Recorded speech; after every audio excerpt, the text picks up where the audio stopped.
점점 깊어가지요. 아침 저녁으로 제법 선선합니다. 내일 모레면 추분입니다. 가을이 깊어가고 가을이 확실히 되었다는 그런 표식들 아닌가 싶습니다. 가을이 되면 왠지 편지 한 장쯤 쓰고 싶어집니다. 가을이 되면 왠지 편지를 또 받고 싶습니다. 가을 편지를 통해서 서로 사랑하는 사람과 더 깊은 이야기, 사랑하는 이야기 나누고 싶은 계절이 가을 아닌가 싶습니다. 그런데 지금은 편지가 사라져가는 시대입니다. 통신수단들이 워낙 발달하고 편리해지다 보니 전화니 문자니 카톡이니 이런 것 해야 되느라고 편지를 쓸 시간이 없고 편지에 대한 낭만이 점점 사라져가죠. 아무튼 이 가을에는 우리도 편지 한 통쯤 썼으면 좋겠습니다. 편지에는 여러 종류가 있습니다. 사랑하는 연인들의 연애 편지가 있고요. 스승이 제자에게, 사랑하는 제자에게 보내는 격려 편지가 있고요. 부모 자식 간에 서로 주고받는 안부 편지가 있겠지요. 또 관공서에서 보내는 공문이 편지의 일종일 것이고, 옛날 같으면 신하가 임금에게 올리는 상소도 편지의 일종이라고 볼 수 있을 겁니다. 이 같은 편지들은 서로의 마음을 드러내는 것이고 서로의 마음을 읽는 것이지요. 또 편지를 통하여 서로 위로하고 서로 격려해가는 게 편지의 장점이 아닌가 싶습니다. 오늘 우리가 읽은 말씀은 사도 요한, 예수님이 가장 사랑하시던 자죠. 그렇죠? 그래서 요한복음에도 요한이 그 책을 썼으면서도 자기 이름을 노골적으로 드러내지 못하고 주께서 사랑하시는 자, 이렇게 자기 이름을 표현하고 있거든요. 예수님이 가장 사랑하는 사람이 사도 요한입니다. 이 요한이 쓴 편지가 오늘 우리가 읽은 말씀이지요. 사도 요한은 반모섬으로 유배되었었습니다. 거기서 예수님의 계시를 보고 그리고 거기서 요한 계시록을 쓰지요. 그리고 사도 요한이 말년에는 이 반모섬에서 풀려납니다. 풀려나서 에베소에서 살게 되는데 에베소에서 이제 자기 인생의 깊은 가을, 그야말로 이제 죽을 때가 가까운 거 아닙니까? 그렇죠? 깊은 가을을 맞아서 이 편지를 쓰지요. 이 편지 요한일서 2서 3서를 보면 처음부터 끝까지 사랑하는 자들아 이런 말이 끊임없이 일어납니다. 사도 요한은 이 편지를 통해서 사랑하는 주 안에 있는 형제들, 사랑하는 믿음의 형제들, 사랑함으로 말미암아 정말 잊지 못할 우리 그리스도인들을 위해서 이 편지를 쓴 줄 우리가 압니다. 오늘 우리가 사도 요한의 이 편지를 함께 읽고자 합니다. 사도 요한이 이 편지를 왜 썼는지, 이 편지에는 무엇이 담겼는지 우리가 함께 읽으면서 우리들이 또한 하나님을 사랑하고 예수를 사랑하는 편지도 또한 써볼 수 있는 그런 귀한 은혜가 있기를 주님의 이름으로 축원합니다. 사도 요한의 가을 편지, 이 편지에는 복음이 담겼습니다.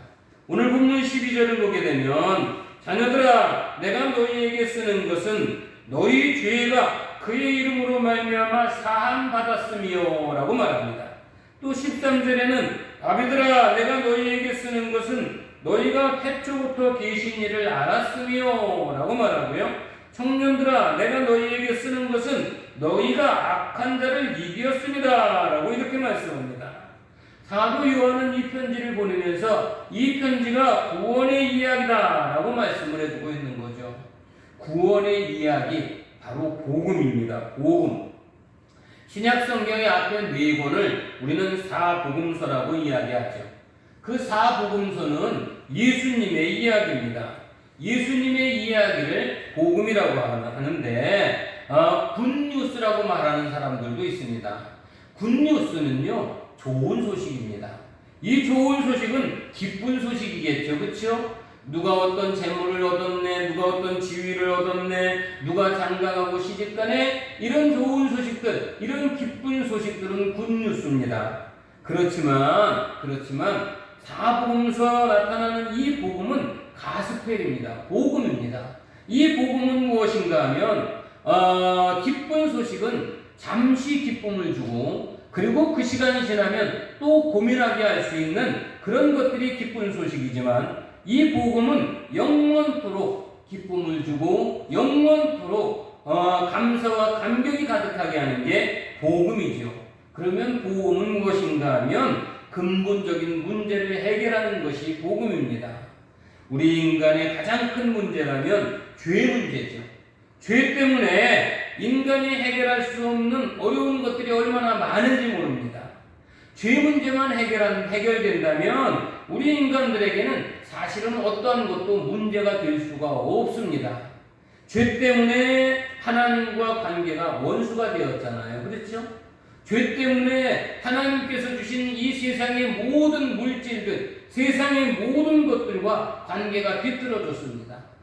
죄 때문에 사람과 사람 사이가 미워하고 증오하는 그런 상태가 되어버렸습니다. 그래서 죄 문제가 해결된다면 모든 것이 원래 상태가 되고요. 원래 상태가 된다라고 하는 것은 우리가 하나님의 사랑받는 존재로 회복된다는 것이고요. 또 우리가 하나님께서 주셨던 본래대로 세상 만물을 다스리며 하나님께 영광 돌릴 수 있는 그런 상태로 회복된다는 것이고, 죄 문제가 해결된다면 사람과 사람 사이에 믿음이 생기고 질서가 생기고 서로 사랑할 수 있게 되는 것이 죄 문제 해결입니다. 이 죄 문제를 해결할 수 있는 그 일이 바로 복음이지요. 복음은 예수 그리스도의 이야기입니다. 예수 그리스도께서 우리의 죄 문제를 해결하기 위하여 이 세상에 오셨다. 이것이 복음입니다. 예수님께서 우리의 죄값을 치르러 세상에 오셨고, 예수께서 우리의 죄값을 치르기 위해 십자가에 죽으셨고, 예수께서 십자가에 죽으심으로 우리가 죄 사함을 받았고 구원을 얻었고, 또 우리가 주 예수의 십자가 공로를 믿음으로 하나님의 자녀가 되었다라는 이 사실을 요한 사도는 이 편지에서 써주고 있는 거죠. 요한 사도의 편지는 복음입니다. 또 이 요한 사도의 이 편지는 하나님이 태초부터 우리를 구원하고 계시다라는 사실을 분명하게 알려줍니다. 거기에 아비들아 너희가 태초부터 계신 이를 알았으니요 라고 말하는데, 태초부터 계신 이가 누구십니까? 우리 하나님 아버지 아니십니까? 그렇죠? 태초부터 계신 이, 그는 우리를 그때 이미 선택하신 우리의 하나님이십니다. 태초부터 우리를 선택하신 그 하나님은 지금도 우리 곁에 여전히 계십니다. 그런데 아비들아 너희가 태초부터 계신 이를 알았으며 라고 말하는 것은 바로 너희가 그 은혜를 알고 있다, 깨닫고 있다, 하나님의 은혜를 깨닫고 있다라고 하는 그런 선언인 줄로 압니다. 성도 여러분, 죄 중에 빠져 있을 때는요 은혜를 깨달을 수가 없습니다. 죄 중에 빠져 있을 때는요 항상 불안합니다. 죄 중에 빠져 있을 때는 걱정과 불만과 불평이 끊이지 않습니다. 죄 중에 빠져 있을 때는 도무지 그 염려로 인해서 초조하고 안다라는 게 어쩔 수 없는 인간들의 모습입니다. 죄 문제가 해결되어야만 이런 문제들이 우리에게서 풀어져 나가게 되죠. 죄가 우리를 사로잡고 있을 땐 감사의 조건을 찾을 수가 없습니다. 죄에게 포로로 되어 있을 땐 감사거리가 아예 없습니다. 감사라는 단어조차 찾을 수가 없죠. 죄가 이 모든 것들을 가리기 때문에 그렇습니다. 그러나 복음, 즉 그리스도 예수께서 우리의 죄를 깨뜨리고 죄값을 치르시고 하나님을 알게 되고 은혜가 깨달아지고 나서는 죄가 우리에게서 떠났기 때문에 우리는 은혜를 알게 되고 감사를 알게 되는 것이죠. 하나님은 태초부터 이미 우리를 선택하셨고요. 그 태초부터 우리를 선택하신 하나님은 우리로 하여금 죄에서 벗어나 하나님을 찾기를 기대하고 계셨습니다. 태초부터 우리를 선택하신 하나님은 우리가 하나님을 알고 하나님과 교제를 하고 하나님을 뜨겁게 찾아가기를 기다리고 계셨다는 거죠. 여기 헬라 말에는 그 알다라는 말이 기노스코라고 표현이 되고, 이 말이 히브리 말로는 야다라고 쓰여집니다. 히브리 말 야다라고 하는 이 뜻은 무엇인가 하면 알다라는 뜻인데 부부가 함께 동거하다, 동침하다 그런 의미입니다. 그러니까 우리가 여기 히브리 성경에서 알다, 안다라고 하는 말은 동침한다. 부부가 서로 동침하는 것처럼 속속들이 안다는 겁니다. 그렇죠? 부부가 서로를 속속들이 아는 것처럼 그렇게 아는 것이 하나님을 아는 것인데, 아비들아 너희가 태초부터 계신 이를 알았으며 라고 하는 이 말은 무슨 말인가 하면은요, 정말 하나님과 깊은 교제가 이루어졌다는 이야기 아니겠습니까? 그렇죠? 하나님의 은혜를 알고 은혜를 아니 나의 모든 것을 하나님께 맡긴다는 의미일 것입니다. 하나님을 안다라고 하는 말은 나는 이게 온전히 주의 것이오니 주께 내 정권을 맡기고 오직 주만 의지하겠나이다. 그런 고백을 드리는 것이 그때 당시 이 요한이 칭찬하는 이 사람들의 모습인 줄로 우리가 압니다. 복음은 하나님을 알게 합니다. 은혜를 깨닫게 하죠. 그렇죠? 하나님과 함께 있게 합니다. 또 복음은 성도로 하여금 악한 자, 사탄을 이긴 자라고 말씀을 합니다. 거기 3절 하반절에 청년들아 내가 너희에게 쓴 것은 너희가 강하고 하나님의 말씀이 너희 안에 거하시며 너희가 흉악한 자를 이기었습니다 라고 말하거든요. 성도 여러분, 그리스도 예수의 십자가 안에 구속이 있습니다. 그러므로 우리는 하나님을 알게 되고 하나님과 교제하게 되고, 그리고 하나님과 교제하게 되면 우리 사람의 중심에는 하나님의 말씀이 거하게 됩니다. 우리 안에 말씀이 거하게 되면 하나님의 말씀은 날마다 우리에게 새 힘을 주십니다. 그 말씀은 우리에게 가르쳐 주기를 우리의 주권자가 세상이 아니다. 우리의 주권자는 하나님이시다. 우리의 생명은 주 예수 그리스도로 말미암아 다시 산 그런 우리의 생명이 우리 안에 있다고 확신하게 하는 거죠. 왜냐하면 하나님의 말씀은 살았기 때문에 그렇습니다. 살아계신 하나님의 말씀이 우리를 또한 살게 하시는 줄을 믿으시기 바랍니다. 말씀이 우리 안에 거하기 전에 우리는 사탄에게 지배를 당하였고 악한 영과 싸울 엄두도 못 냈었습니다. 그런데 복음이 우리에게 들려오고 우리가 하나님의 은혜를 알고 하나님을 알고 말씀이 우리 안에 거하니까 이제부터는 우리의 그 말씀이, 하나님의 그 말씀이 사탄을 대적하여 악한 영과 대적하여 싸우십니다. 예전에 내가 악한 영과 싸운 엄두도 못 내고 만일 싸웠다면 나는 여지없이 패배할 수밖에 없고, 패배나 마나 예전에는 우리는 사탄에 종속된 종 아니었었습니까? 그러나 우리 속에 오신 말씀이 이제 싸워서 이기신 것이죠.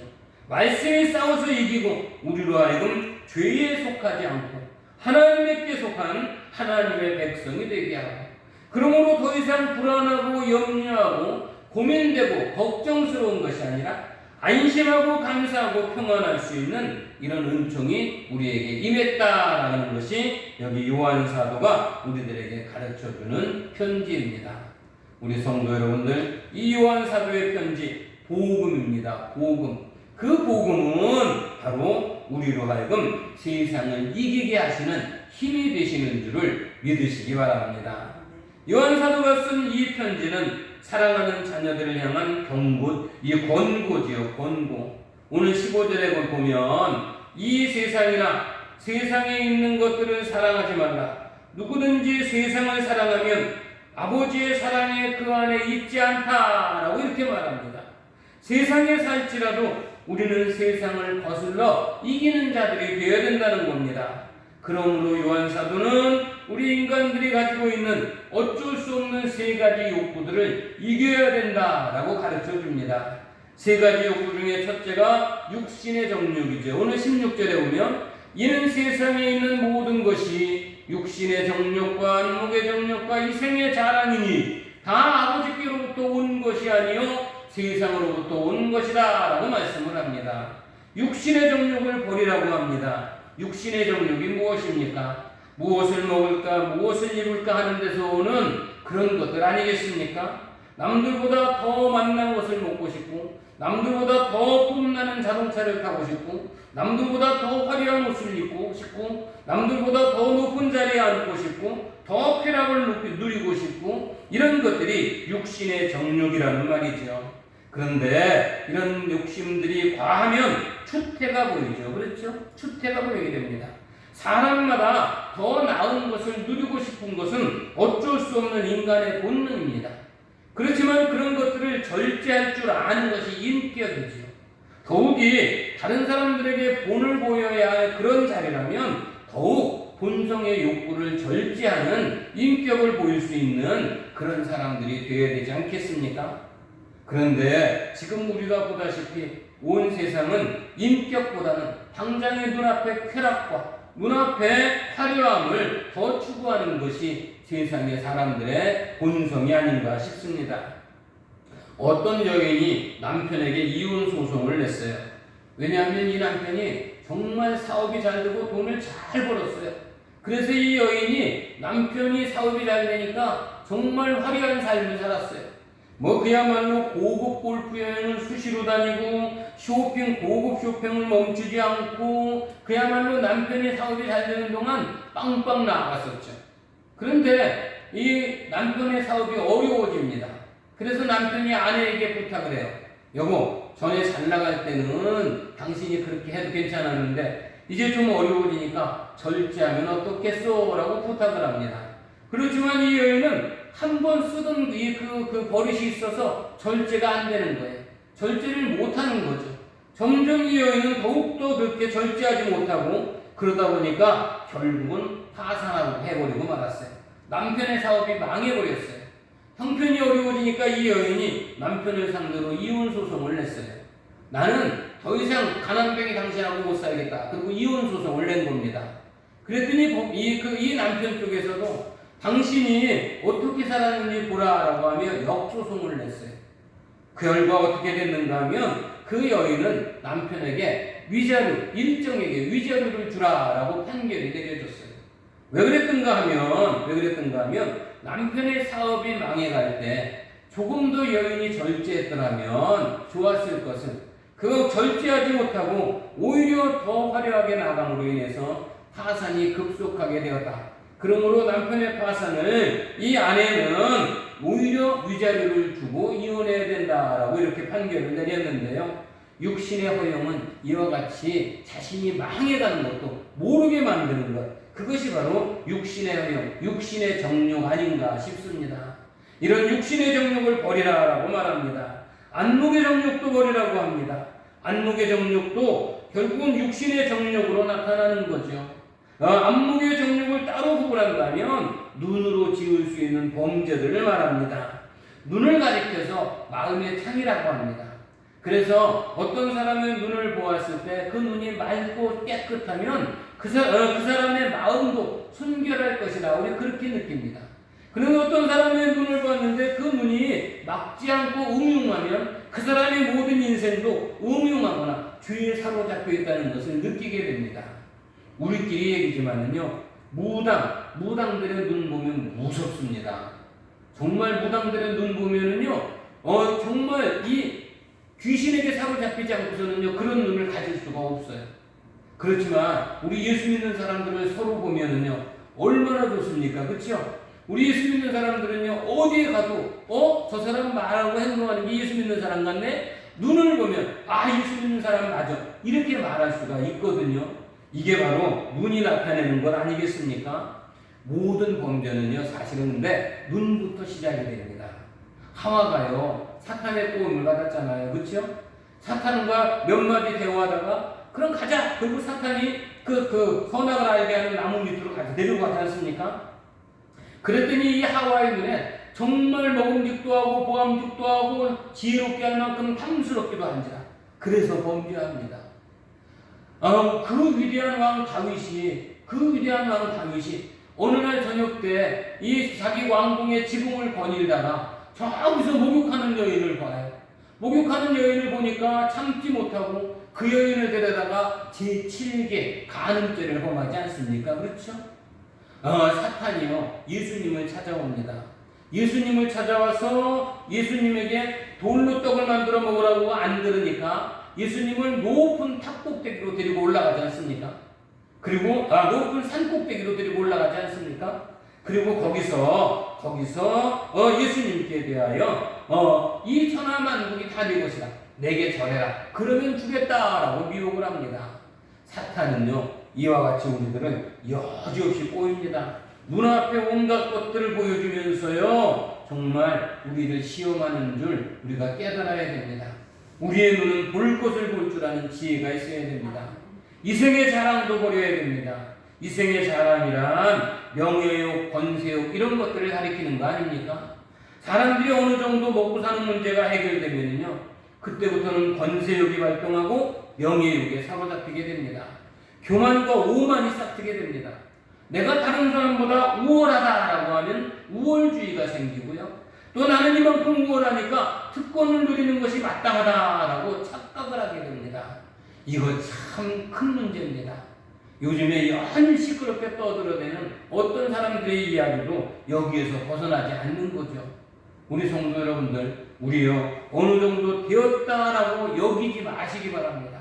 항상 하나님 앞에서 나는 부끄럽고 송구스럽고, 항상 하나님 앞에서 나는 정말 우리 하나님 앞에 정말 부끄러운 존재라는 그런 생각을 가지고 살아야 됩니다. 섰다라고 여기면 넘어질까 주의하라고 주님이 말씀하지 않으셨습니까? 그런데 어느 정도 권력을 갖게 되고 어느 정도 힘을 갖게 되니까 우월주의에 사로잡히고, 또 그 옆에서 그를 찬양하는 자들이 이 사람들은 초엘리트니 뭐니 이런 망령된 소리를 해가면서 이런 참 그런 사람들을 더욱더 나락으로 이끌고 갑니다. 이게 우리 인생들에게서 버려야 할 교만과 오만입니다. 정말 이 사탄이요 예수님을 탑꼭대기로 데리고 올라가지 않습니까? 그러면서 예수님을 시험하는 거예요. 여기서 뛰어내려라. 그러면 천사들이 네 발을 받들어서 네 발로 돌에 부딪히지 않게 할 것이다. 성경이 그렇게 기록하지 아니하느냐. 그러면 너는 얼마나 영웅이 되겠느냐. 이렇게 부추기지요. 예수님은 주 너희 하나님을 시험치 말라라고 단호하게 물리치는데요. 우리 성도 여러분들, 우리 인간들은 똑같습니다. 과거나 현재나 예나 지금이나 우리 인간들은 똑같습니다. 누구든지 어느 정도 가졌다, 권력이 있다, 무언가 누린다 그러면 그때부터는 오만과 교만이 싹트게 되고, 그때부터는 자기들의 권세욕, 명예욕 이런 것들로 인해서 눈에 보이지 않고 타락해가는 게 우리 인간들의 본성입니다. 단호하게 버려야 할 것들 아닌가 싶습니다. 우리는 하나님의 뜻을 찾아야 됩니다. 하나님의 뜻을 찾아야 됩니다. 요한 사도가 말합니다. 육신의 정욕, 안목의 정욕, 이생의 자랑 이런 것들은 하나님께로부터 온 것이 아니라 이 말입니다. 이런 것들은 세상으로부터 온 것입니다. 사탄의 계획입니다. 우리를 넘지 못하게 하는 벽입니다. 그래서 예수님이 우리에게 당부하시지 않았습니까? 제자들에게 너희가 나를 따르려거든 모든 것을 버리고 나를 따르라 그랬습니다.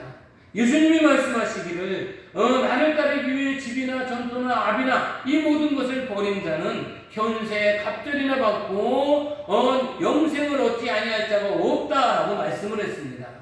그래서 베드로와 안드레와 야고보와 요한과 예수님의 제자들은 모든 것을 버려두고 예수님을 따르지 않았습니까? 그러나 밤중에 예수님을 찾아왔던 한 부자 청년은 자기 가진 것이 많으므로 예수님께서 너는 너의 있는 것을 팔아 가난한 사람들에게 주고 나를 따르라 라고 했는데 그렇게 못하지 않았습니까? 예수님이 말씀하시잖아요. 부자가 천국에 들어가기가 얼마나 어려운지 낙타가 바늘귀로 들어가는 것이 더 쉬우리라. 정말 이렇게 안타까운 일이 세상에는 얼마든지 있고 우리들도 이런 유혹에 사로잡힐 수 있다라고 하는 것이죠. 세상에서 자랑거리를 찾지 마시기 바랍니다. 세상에서 만족거리를 찾지 마시기 바랍니다. 꼭 세상에서 만족을 얻고 기쁨을 누린다면 그것은 일시적인 겁니다. 우리는 그 일시적인 것으로도 하나님께 감사하고 교만하거나 오만치 마시기 바랍니다. 자칫하면 영생을 잃어버릴 수 있다는 사실을 기억하시기 바랍니다. 요한 사도는 또 말하기를 오직 주 안에 있으라 라고 권면합니다. 본문 28절에 보면 자녀들아 이제 그 안에 거하라. 이는 주께서 나타나신 바 되면 그가 강림하실 때 우리로 담대함으로도 그 앞에서 부끄럽지 않게 하려 하심이라 라고 말합니다. 주 안에 있으라 라고 말합니다. 그리스도 안, 거기가 바로 우리 성도들이 있어야 할 주소입니다. 그리스도 안에 있는다는 것이 무엇인가? 그리스도 안에 있는 것이 우리의 주소인데 그리스도 안에 있는다는 것이 무엇인가? 그것은 진리를 아는 것으로 만족하는 그런 우리들은 되지 말아야 된다는 거죠. 진리를 아는 것은 누구나 알 수 있습니다. 그렇지만 아는 것뿐만이 아니라 그 이상 진리를 따라가는 사람들이 되어야죠. 21절에 내가 너희에게 쓰는 것은 너희가 진리를 알지 못하기 때문이 아니라 알기 때문이요 또 모든 거짓은 진리에서 나지 않기 때문이라. 진리대로 살라는 이야기죠. 아는 선에서 멈추어서는 안 된다는 이야기입니다. 우리 성도 여러분들, 진리가 뭡니까? 절대 변하지 않는 게 진리잖아요. 그렇죠? 그래서 수학이 진리라고 하잖아요. 수학은 진리입니다. 아무리 역사가 많이 흘러도 1 더하기 1은 2고 2 더하기 2는 4입니다. 또 인생의 생로병사가 진리입니다. 이것은요 절대로 바뀔 수가 없는 겁니다. 영원한 진리는 그리스도 예수시죠. 그렇죠? 예수 이외에는 우리로 구원에 이르게 할 자가 없고요. 예수 이외에는 영생에 이르게 할 자가 없습니다. 예수가 아니고는 죄사함을 받을 수가 없습니다. 그래서 영원한 진리는 오로지 예수 그리스도십니다. 그러나 그때나 지금이나 이단들은 쉬지 않습니다. 이단들은 말하기를 예수는 십자가에 죽었기 때문에 실패자랍니다. 산 자가 구원을 베풀 수 있지 어찌 죽은 자가 구원을 베풀 수 있느냐고 예수님의 구원 사역을 그야말로 엉망진창을 만들어버립니다. 그러나 우리 성도 여러분들, 우리는 알지 않습니까? 예수 그리스도께서 십자가에 죽으셨습니다. 그 십자가 죽으심이 우리의 죄를 깨뜨리고 우리를 죄에서 해방시키셨습니다. 예수님의 죽으심이 없으면 우리의 죄사함도 없습니다. 예수님이 무덤에서 부활하셨습니다. 예수님이 부활하심으로 우리가 또한 영생을 얻었습니다. 예수님의 부활이 우리가 영생을 얻는 증거가 되었습니다. 이것이 진리입니다. 우리는 이 진리를 압니다. 그런데 아는 선에서 멈춰서는 안 된다는 이야기죠. 이 진리를 믿어야 됩니다. 이 진리를 따라가야 됩니다. 십자가 구속을 우리가 뜨겁게 믿어야 됩니다. 너무 구원이 쉬워요. 사실은 그렇죠? 주 예수를 믿기만 하면 구원을 얻게 되니까 너무 구원이 쉽습니다. 그러다 보니까 사람들이 십자가 구원을 얼마나 가볍게 여기는지 모릅니다. 우리 성도 여러분, 십자가 구원이 가벼운 게 아닙니다. 하나님이신 그분이 사람의 몸을 입고 오신 것이 십자가 구원입니다. 사람의 몸을 입고 오셔서 하나님이신 그분이 죽으신 것이 그것이 바로 십자가 구원입니다. 이 십자가 구원은요, 그 십자가에서 처절하게 자기 몸을 찢고 피를 흘리시고 다 이루었다 선언하신 그리스도 예수의 이야기가 십자가 이야기입니다. 이 구원은요 정말 무거운 이야기입니다. 이 무거운 이야기고 놀라운 이야기고 감사의 이야기죠. 우리는 이 진리를 사수해야 됩니다. 그러자면 우리가 믿음을 더욱더 소중히 여겨야 된다는 거죠. 구원받았다는 사실을 소중히 여기고 우리가 믿고 구원받은 이 사실을 당당하게 자랑할 수 있는 그런 우리들이 되어야 됩니다. 그런데 예수를 믿는 것을 부끄러워하는 사람들은 예수 믿었더니 구원 얻었대 허허허허 이러는 사람들이 있습니다.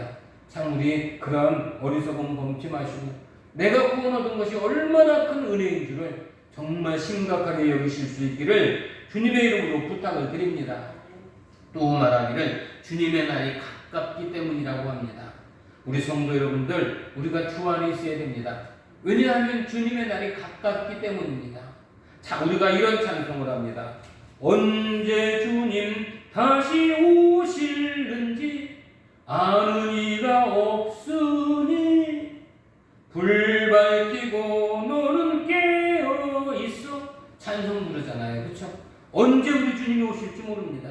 주님 오실 날이 가까웠습니다. 우리 주변에 일어나는 여러 가지 상황들을 보면요, 분명히 우리 주님 오실 날이 가까웠어요. 우리 주님 오실 날이 가까웠다는 것은요, 우리에게는 복된 소식입니다. 구원의 날이기 때문에. 그러나 세상에서는 안타까운 일이죠. 그렇죠? 심판의 날입니다. 하나님이 구별하시는 날이 바로 그 날입니다. 우리 성도 여러분들, 우리가 주 안에 있는 사람처럼 살아야 됩니다. 뭐 좋은 옷을 입고 그야말로 뭐 그냥 교양 있는 척 그렇게 살라는 이야기가 아닙니다. 우리 정말 진실하게, 정직하게, 부끄럽지 않게 예수 믿는 사람처럼 보여야 됩니다. 요즘에 예수 믿는 게 창피하다는 이 어린 학생들이 얼마나 많은지 몰라요. 교회 다닌다는 게 부끄럽다는 어린아이들이 얼마나 많은지 모릅니다. 왜 그렇습니까? 우리들 책임입니다. 우리들 책임. 우리들이 예수 믿는 사람답게 못 살아서 그래요. 먼저 믿는 우리들이 예수 믿는 사람처럼 살지 못하고 우리들이 예수님의 이름에 그야말로 똥칠을 해놔서 그렇습니다. 우리 정말 부끄러워해야 됩니다. 가슴을 치고 회개해야 됩니다. 예수 믿는 사람처럼 살아야 됩니다. 주님이 오실 날이 가까웠습니다. 언제 오실는지 모릅니다. 우리 주님 말씀하시기를 그날은 도적같이 임할 것이라고 했습니다. 우리 정말 항상 삼가하고 주의하시기 바랍니다. 오늘 우리는 그 요한 사도의 편지를 읽었습니다. 요한 사도의 이 편지는 연애 편지는 아닙니다. 근데 얼마나 깊은 사랑을 담고 있는지 모릅니다. 요한 사도의 이 편지는 복음입니다. 복음. 요한 사도의 이 편지는 경고입니다. 경고. 우리 이 편지를 정말 무거운 마음으로 그리고 감사한 마음으로 받아 읽으시고 정말 받아 읽으실 뿐만 아니라 이 시대에 우리가 정말 예수 믿는 사람처럼 예수쟁이처럼 그렇게 사는 부끄러움 없는 주의 성도들이 되시기 바랍니다. 그리고 우리도 이 가을에 사랑하는 우리 주님 앞에 감사의 편지, 사랑의 편지 한 번쯤 쓸 수 있기를 주님의 이름으로 축원합니다. 은혜로우신 하나님 고맙습니다. 우리를 사랑하셔서 요한사도의 가을 편지를 함께 읽게 하셔서 감사합니다. 하나님 아버지, 우리도 예수님께 사랑의 편지 쓸 수 있도록 도와주시옵소서. 사랑의 편지 쓸 수 있도록 정말 그리스도인처럼 예수쟁이처럼 그렇게 사는 우리들 되도록 도와주시옵소서. 하나님 아버지, 세상에 빛이 되고 소금이 되라 하셨는데 빛이 되고 소금은 못 될지언정 세상에 거침돌은 되지 않는 우리들 되도록 도와주시옵소서. 이 말세에 오실 주님을 뜨겁게 사모하며 오실 주님을 뜨겁게 맞이하기를 사모하는 우리 모두가 되게 하여 주시옵소서. 우리 주 예수 그리스도의 이름으로 기도하옵나이다. 아멘. 찬송가 384장 1절만 부릅니다. 384장 1절만 부르고 축도함으로 예배 마칩니다.